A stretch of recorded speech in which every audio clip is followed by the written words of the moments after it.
شاگرد استاد کی خدمت میں حاضر ہوا۔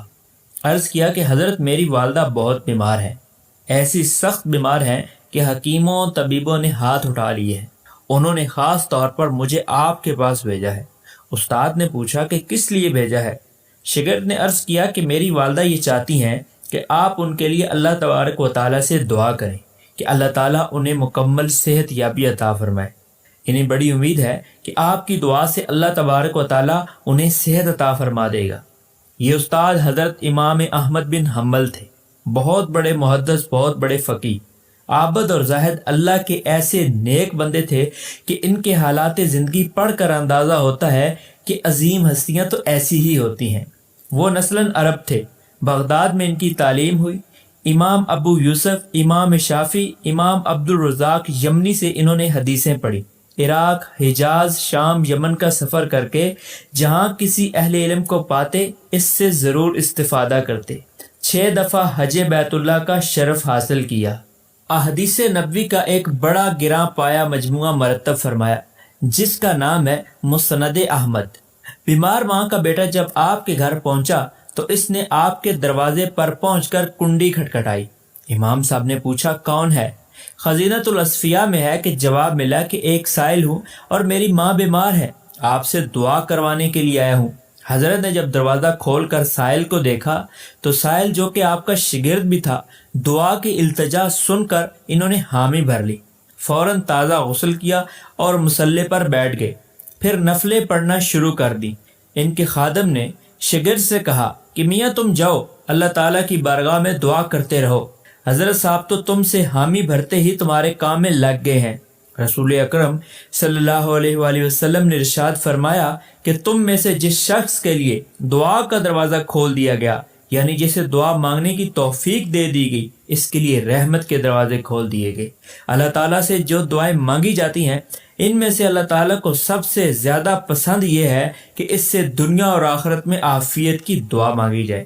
ارشاد نبوی ہے کہ دعا کے سوا کوئی چیز قضا و قدر کے فیصلے رد نہیں کر سکتی، اور نیکی یعنی کہ اچھے عمل کے سوا کوئی چیز عمر کو نہیں بڑھا سکتی۔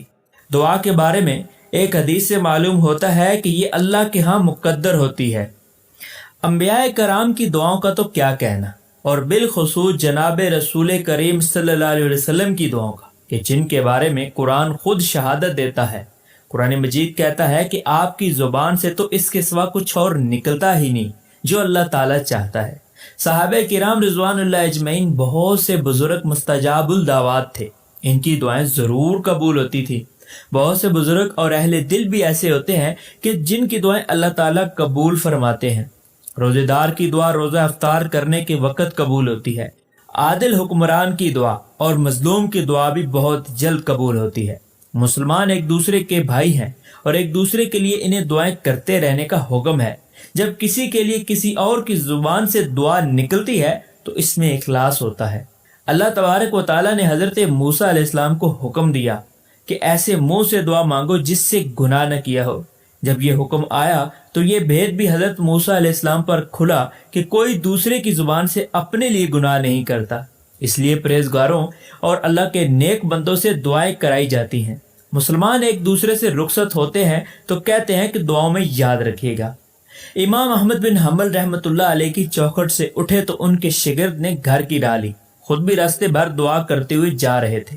ماں باپ کی دعائیں تو اولاد کے لیے قبول ہوتی ہیں، لیکن سعادت مند اولاد جو اپنے ماں باپ کے لیے دعائیں کرتی ہیں تو اللہ تعالیٰ ان کی زبان میں بھی تاثیر بخشتا ہے۔ کوئی رشتہ اتنا پاکیزہ نہیں ہوتا کہ جتنا ماں باپ اور اولاد کا رشتہ ہوتا ہے۔ گھر کی راہ میں ایک ایک قدم پر دعائیں مانگتے ہوئے اور آنسو بہاتے ہوئے وہ نوجوان جا رہا تھا۔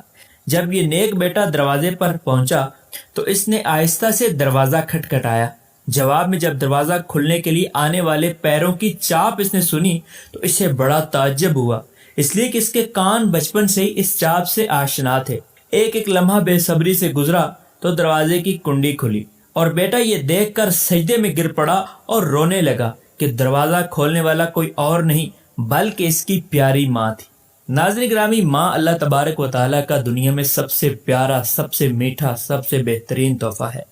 جن کی مائیں زندہ ہیں وہ قدر کر لے، اور جن کی مائیں اس دنیا سے جا چکی ہیں میں ان سے گزارش کروں گا کہ وہ اپنی ماؤں کے لیے ضرور صدقہ جاریہ بنے، ان کے لیے دعائیں مانگے، ان کے لیے استغفار کیجیے، ان کے لیے نوافل پڑھیے اور اپنے ہاتھ سے ان کے لیے صدقہ دیجیے۔ ہو سکے تو قرآن مجید لے کر کسی مسجد میں کسی مدرسہ میں رکھوا دیجیے، جب بھی کوئی پڑھے گا تو آپ کی والدہ کو ثواب ملے گا۔ یا کسی ایسی جگہ پر پانی کا انتظام کر دیجیے کہ جہاں پر پانی کی سخت ضرورت ہو، تاکہ اس کا اجر آپ کے والدین کو پہنچتا رہے۔ آج کی ویڈیو آپ کو کیسی لگی کامنٹ کر کے ضرور بتائیے گا۔ ملتے ہیں پھر کسی نئی ویڈیو میں، تب تک اپنا اور اپنے پیاروں کا ڈھیر سارا خیال رکھیے گا۔ اللہ نگہبان۔